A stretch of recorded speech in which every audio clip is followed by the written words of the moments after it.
ngayon, i-share ko sa inyo kung paano kayo makapagpa-change or makapagpa-update ng inyong home address kay SSS.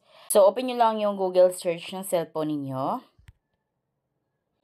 Dito sa may search, search lang natin yung SSS website. Ito na yung website ni SSS. Click lang natin yan. Then dito guys, hanapin nyo lang agad sa pinakababa yung download forms and applications. Then, makikita nyo na agad dito yung members data change request. Click natin yan. Ayan, ito na yung form na kailanganin ninyong pipilapan. Guys, pwedeng ipaprint nyo na ito bago kayo pumunta kay SSS is meron na kayong form na ganito at na-fill-upan nyo na. Or pwede ding sa mismong SSS branch kayo manghingi ng ganitong form at doon kayo mag-fill out nito. So, dito hindi pwedeng online kayo magpa-change ng inyong home address. Pag mailing address, pwede online, pero pag home address, kailangan sa mismong SSS branch. Sa ngayon is may calamity application online si SSS. So, sa mga wala pang home address sa kanilang SSS account or kaya kasali kayo sa affected area ng state of calamity, so, pwede kayong magpa-change ng inyong home address. Ito sa sample natin, so walang SSS home address itong account ng SSS na ito. So, pag ganyan ng lumabas guys, so in the future, hindi kayo pwedeng makapag-apply ng SSS calamity loan. Kung kaya, dapat may home address kayong nakalagay na updated dito.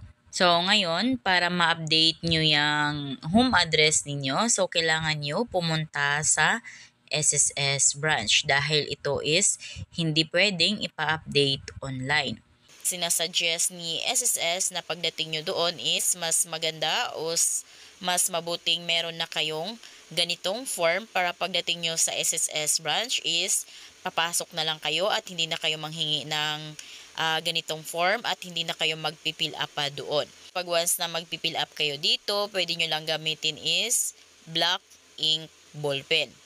Ayan, so dapat black ballpen lamang at naka-capital letters lamang ang pagpipill up dito.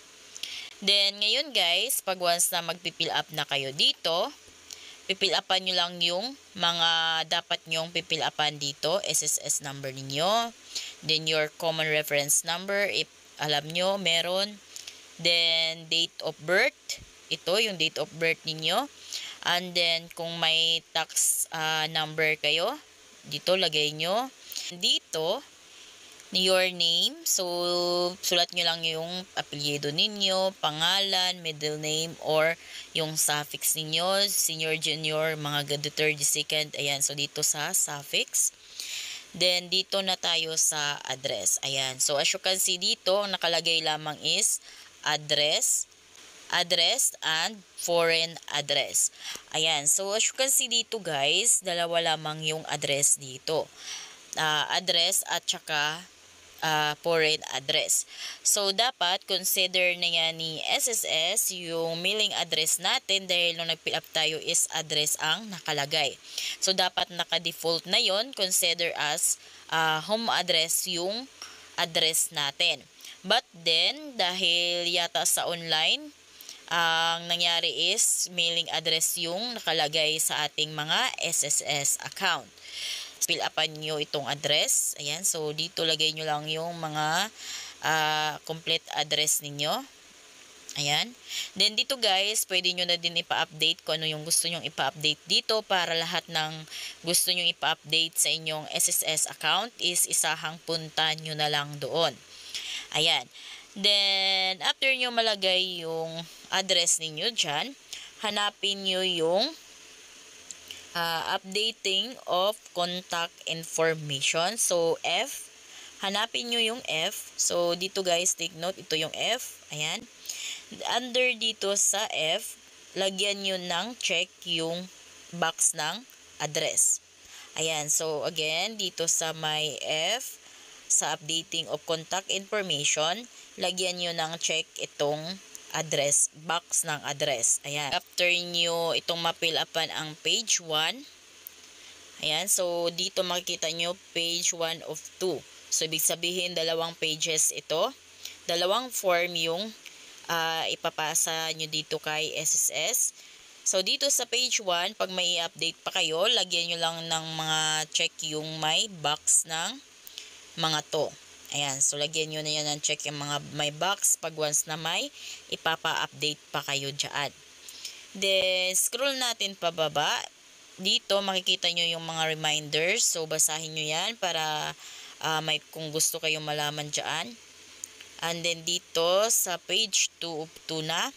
So, ito, kasali ito sa ipaprint ninyo itong page 2 of 2. Dito, lagay nyo lang yung buong pangalan ninyo. Ayan, then SSS number ninyo. And then, your signature.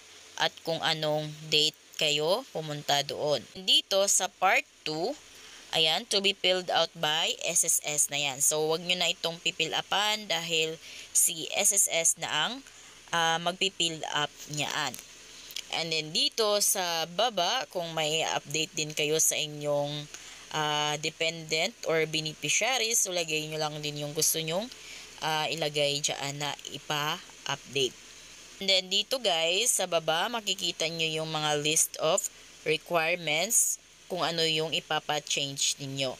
And then, ang nakalagay dito, pag once na contact information, so nakalagay dito, updating of contact information, sabi dito, no required documents daw. Ayan. Guys, magdala pa rin kayo ng one valid ID dahil kada SSS branch is iba-iba yung mga process or transaction. So, hindi sila parehas-parehas. Kung kaya magdala kayo ng one valid ID for validation kung kayo ba talaga yaan. Then, take note, pag mapa-change nyo na doon sa SSS branch, ang yung SSS address, so hindi yan automatic na ma-change yung home address ninyo. Kung kaya is maghihintay kayo ng 2 to 5 days kadalasan bago ma-change yung address ninyo. Then, pag na-change na yung home address ninyo guys, so pwede na kayo ngayon makapag-apply ng calamity loan sa SSS online. So, ganun lang guys kung paano kayo makapagpa-change ng inyong home address. So, kung kayo ay bago sa vlog, please consider to subscribe para updated kayo lagi sa mga informative na mga videos ko. Thank you for watching!